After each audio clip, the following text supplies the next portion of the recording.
Selamat pagi, kembali lagi bersama saya Nanda Natalia dalam acara Sapaan Pagi GKJ Kudus, Selasa 12 Januari 2021. Bapak Ibu Jemaat yang dikasihi Tuhan, sebelum kita mendengarkan firman Tuhan, terlebih dahulu kita akan berdoa. Mari kita bersatu di dalam doa. Terima kasih Tuhan ketika Engkau boleh menjagai tidur malam kami, sehingga kami bisa bangun di pagi hari ini dengan keadaan sehat tanpa kekurangan suatu apapun. Terima kasih untuk nafas, terima kasih karena Engkau pun memberikan kesempatan kepada kami untuk melihat orang-orang yang kami cinta dan yang mencintai kami. Pada pagi hari ini Tuhan, kami rindu untuk mendengarkan sabda firman-Mu. Kiranya Tuhan Engkau memberkati hati dan pikiran kami, sehingga apa yang akan kami baca, apa yang akan kami renungkan, dapat kami lakukan dalam kehidupan kami. Terima kasih Tuhan, hanya di dalam nama Tuhan Yesus Kristus kami berdoa. Amin. Jemaat yang terkasih, bacaan kita pada pagi hari ini terambil dari Lukas pasalnya yang kelima, ayatnya yang ke-27 sampai yang ke-31. Lukas pasalnya yang kelima, ayatnya yang ke-27 sampai yang ke-31. Kemudian ketika Yesus pergi keluar, ia melihat seorang pemungut cukai yang bernama Lewi sedang duduk di rumah cukai. Yesus berkata kepadanya, "Ikutlah aku." Maka berdirilah Lewi dan meninggalkan segala sesuatu, lalu mengikut dia. Dan Lewi mengadakan suatu perjamuan besar untuk dia di rumahnya, dan sejumlah besar pemungut cukai dan orang-orang lain turut makan bersama-sama dengan dia. Orang-orang Farisi dan ahli-ahli Taurat bersungut-sungut kepada murid-murid Yesus. Katanya, "Mengapa kamu makan dan minum bersama-sama dengan pemungut cukai dan orang berdosa?" Lalu jawab Yesus kepada mereka, katanya, "Bukan orang sehat yang memerlukan tabib, tetapi orang sakit."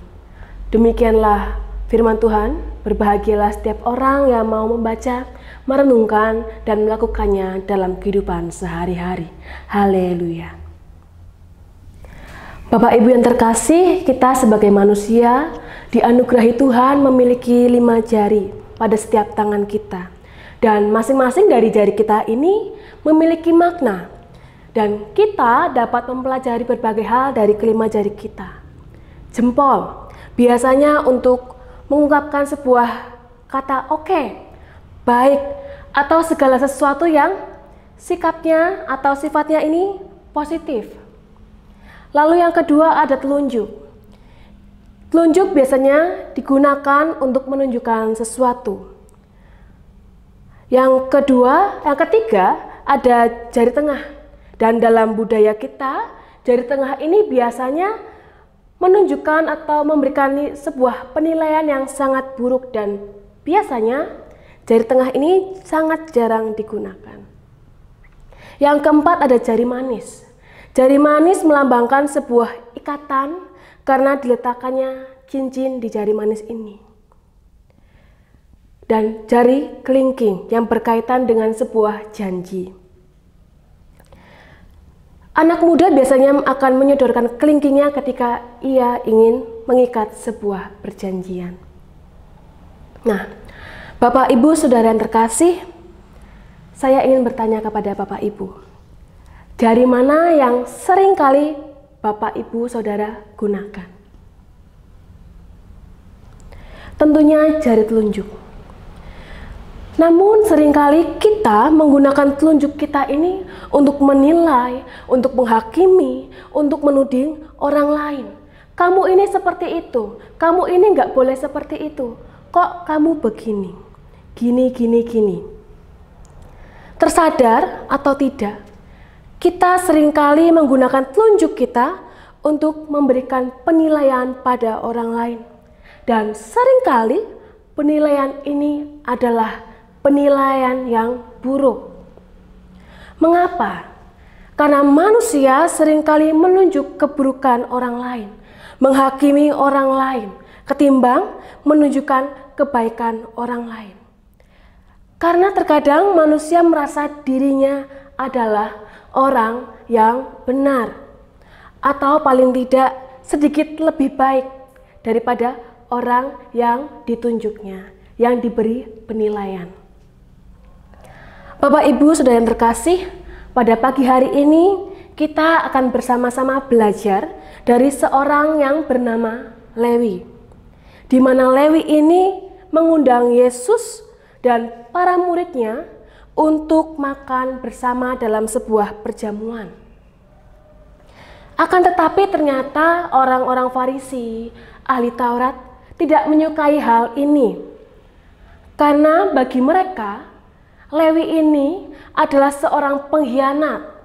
Lewi ini adalah seorang Yahudi yang bekerja sebagai pemungut cukai.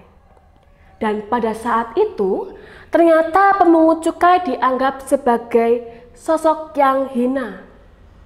Orang Farisi ataupun orang ahli Taurat menunjuk pemungut cukai sebagai orang yang berdosa, orang yang berkhianat, orang yang perlu dijauhi. Mengapa? Karena mereka bekerja sebagai penagih pajak untuk orang-orang Romawi. Dan pada saat itu, orang-orang Romawi ini sedang menjajah mereka. Dan seorang pemungut cukai biasanya akan memeras rakyat dengan menaikkan harga pajak dan mengambil hasil dari lebihan itu. Itulah mengapa orang Farisi maupun ahli Taurat sangat tidak suka pada seorang Lewi dan pemungut cukai, karena mereka dianggap berdosa dan tidak layak ada di antara Yesus dan para muridnya. Namun salahkah Yesus memilih Lewi menjadi muridnya? Mungkin banyak orang yang mengira itu adalah hal yang salah. Hal ini dilihat dari latar belakang Lewi dan para pemungut cukai itu. Namun ternyata tidak. Yesus justru menerimanya. Dan bagi Yesus, orang-orang berdosa inilah yang perlu dikasihi, perlu diampuni, perlu diterima. Pada ayat yang ke-31, Yesus bahkan berkata, bukan orang sehat yang memerlukan tabib, tetapi orang sakit. Artinya apa? Artinya, orang berdosa adalah orang yang sakit yang membutuhkan dokter. Mereka adalah orang-orang perlu disembuhkan. Dan karena itulah Yesus datang ke dunia untuk menyembuhkan orang-orang sakit ini. Bapak Ibu yang terkasih, yang perlu kita pelajari adalah apa yang menjadi respon Lewi ini. Ketika Yesus mengajaknya ikut dengannya, Lewi tanpa ragu, ia meninggalkan segala sesuatu yang ia punya, termasuk harta, jabatan, uang, untuk mengikut Yesus. Lewi tidak membiarkan jabatan dan hartanya ini membelenggu terus kehidupannya. Ia meninggalkan semua miliknya. Artinya, ketika ia tahu bahwa Yesus menerima dirinya, ada kesadaran Lewi bahwa aku adalah orang berdosa yang telah diselamatkan. Kesadaran inilah yang akhirnya membawa Lewi untuk secara penuh, secara total untuk mengubah hidupnya dengan memberi diri untuk mengikut Yesus. Bapak Ibu yang terkasih, kita semua ini saat ini adalah orang yang berdosa. Artinya kita adalah orang yang sakit. Dan pada pagi hari ini kita bersama-sama diingatkan bahwa Yesus menginginkan kita untuk sembuh. Kehadiran Yesus menjadi dokter yang akan menyelamatkan kita. Yesus mau menyembuhkan keberdosaan kita. Namun pertanyaannya bagi kita saat ini, maukah kita sembuh? Tentu untuk lepas dari itu, kita memiliki konsekuensi untuk menjadi pengikutnya. Artinya, kita mau untuk melakukan apa yang dikehendaki Allah dalam kehidupan kita, yaitu mengikuti segala apa yang diperintahkan dalam kehidupan kita, dan kita berserah secara total. Selamat menjalani kehidupan, selamat belajar menyerahkan seluruh kehidupan kita pada Tuhan dengan berserah total. Amin. Bapak Ibu jemaat yang dikasihi Tuhan, mari kita tutup renungan kita pada pagi hari ini dengan bersatu di dalam doa. Mari kita berdoa. Terima kasih Tuhan untuk firman yang boleh kami dengar pada saat ini, di mana kami boleh belajar dari seorang Lewi yang mau bertobat dan menyerahkan seluruh kehidupannya pada kehendak Tuhan.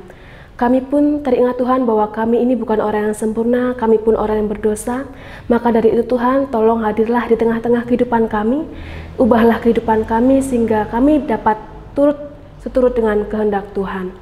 Jikalau sebentar lagi kami akan melanjutkan segala aktivitas kami, kiranya Tuhan Engkau sertai setiap langkah kami, sehingga apa yang akan kami lakukan dapat seturut dengan kehendak Tuhan. Kami serahkan seluruh kehidupan kami, hanya di dalam nama Tuhan Yesus Kristus kami berdoa. Amin.